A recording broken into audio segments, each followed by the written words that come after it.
السلام علیکم ناظرین، میں محمد اسلم حسین سیاست کی عالمی خبروں میں آپ سب کا استقبال کرتا ہوں۔ اسرائیل کی فضائیہ نے چہارشنبے کو دوسرے دن بھی غزہ میں اسلامی جہاد کے ٹھکانوں کو نشانہ بنایا۔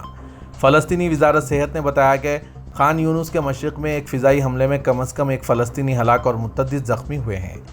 غزہ پٹی میں سرحدی علاقوں کے قریب زرعی اراضی بھی متاثر ہوئی ہے۔ اسرائیلی فوج نے دعویٰ کیا ہے کہ اس کے جیٹ طیاروں نے اسرائیلی قصبوں پر میزائل داغنے کی تیاری کرنے والے فلسطینی سیل کو نشانہ بنایا۔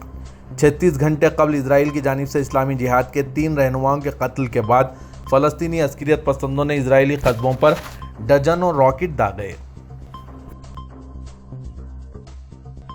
غزہ سے تعلق رکھنے والے مصنف رانا شبیر نے کہا ہے کہ اسرائیلی حملوں نے انہیں مکمل طور پر حیرت زدہ کر دیا۔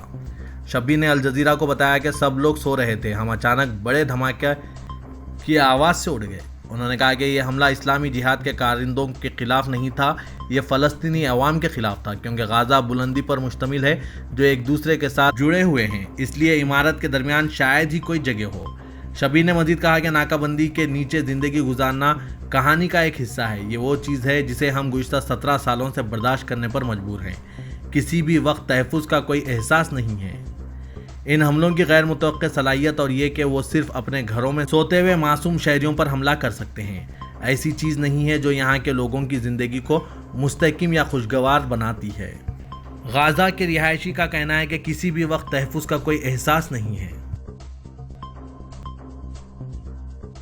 بھارت کے وزیر اعظم نریندر مودی 22 جون کو امریکہ کے سرکاری دورے پر روانہ ہوں گے۔ اپنے دورے کے دوران وزیر اعظم نریندر مودی کو امریکی صدر جو بائیڈن اور خاتون اول جل بائیڈن وائٹ ہاؤس میں ایک سرکاری عشائیہ میں میزبانی کریں گی۔ وزارت خارجہ نے آج چہارشنبے کے روز ایک پریس بیان کے ذریعے یہ اطلاع دی۔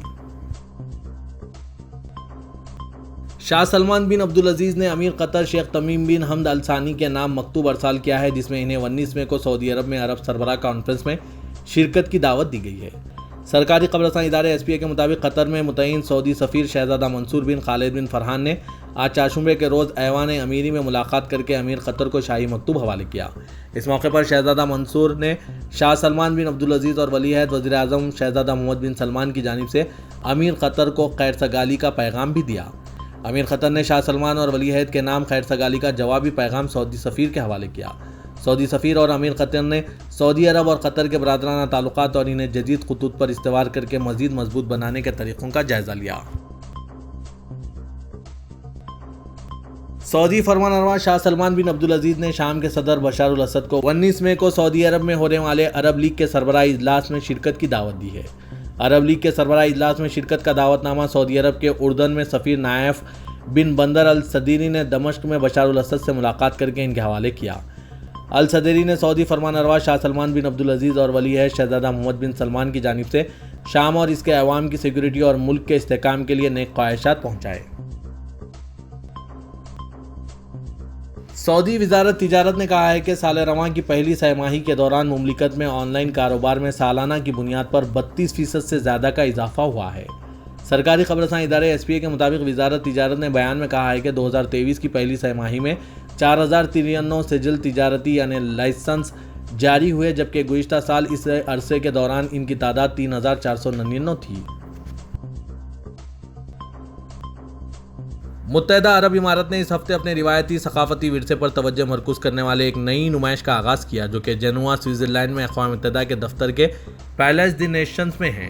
متحدہ عرب امارات کے روایتی فنون اور دستکاری کے عنوان سے اور یونیورسل پیریڈک ریویو کے 43ویں سیشن میں متحدہ عرب امارات کی شرکت کے متوازی طور پر چل رہا ہے۔ نمائش میں تصاویر، ویڈیوز، خوراک اور کتابوں کا استعمال کرتے ہوئے متحدہ عرب امارات کے روایتی فنون اور دستکاری کی نمائش کی گئی اور اس پر توجہ مرکوز کی گئی۔ روسی صدر پوٹن نے روس کے لیے یورپی روایتی فورس کنونشن سے دستبرداری کا عمل شروع کیا ہے۔ پوٹن کے دستخط شدہ حکم نامے کے ساتھ نائب وزیر خارجہ روس کی طرف سے یورپی روایتی فورسز کنونشن کی تحلیل کے عمل کا انتظام سنبھالے ہیں۔ حکم نامے کے مطابق یورپی روایتی فورسز کنونشن کو تحلیل کرنے کے عمل میں پوٹن کے سرکاری نمائندے کے طور پر روسی پارلیمان کے ایوان زیری دوما اور رشین فیڈریشن کونسل میں جائزاتی عمل میں مشاورت کریں گے۔ پاکستانی فوج کے شعبے تعلقات عامہ نے کہا ہے کہ 9 مئی کا دن ایک سیاہ باب کی طرح یاد رکھا جائے گا۔ ISPR نے عمران خان کی گرفتاری کے بعد توڑ پھوڑ اور پرتشدد مظاہروں پر سخت رد عمل دیتے ہوئے کہا کہ چیئرمین تحریک انصاف کو نیب کے اعلامیہ کے مطابق کل ہائی کورٹ سے قانون کے مطابق حراست میں لیا گیا۔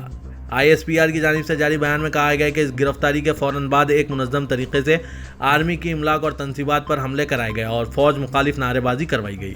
ایک طرف تو یہ شرپسند عناصر عوامی جذبات کو اپنے محدود اور خود غرض مقاصد کی تکمیل کے لیے بھرپور طور پر ابھارتے ہیں اور دوسری طرف لوگوں کی آنکھوں میں دھول ڈالتے ہوئے ملک کے لیے فوج کی اہمیت کو بھی اجاگر کرتے نہیں تھکتے، جو کہ دوغلے پن کی مثال ہے۔ بیان میں مزید کہا گیا ہے کہ جو کام ملک کی ابدی دشمن 75 سال نہ کر سکے وہ اقتدار کی ہوس میں مبتلا ایک سیاسی لبادہ اوڑھے ہوئے گروہ نے کر دکھایا ہے۔ وزیراعظم پاکستان شہباز شریف نے کہا ہے کہ عمران خان کی گرفتاری کرپشن اور کرپٹ پریکٹسز میں ہوئی اور اس کے ثبوت موجود ہیں۔ چہارشنبے کی رات کو قوم سے براہ راست خطاب میں وزیراعظم کا کہنا تھا کہ کیسے 190 ملین پاؤنڈ بند لفافے میں رکھ کر فرد واحد کو دی گئے۔ ان کے مطابق جب معاملہ قومی خزانے کے 60 ارب روپے کا ہو تو اس پر کیسے چپ رہا جا سکتا ہے؟ سیاسی کارکن ہونے کے ناطے کسی کی گرفتاری پر خوش نہیں ہو سکتے کیونکہ ہم کئی مرتبہ اس سے گزر چکے ہیں۔ عمران خان اور PTI نے سرکاری اور نجی املاک کو نقصان پہنچا کر ناقابل تلافی جرم کیا ہے۔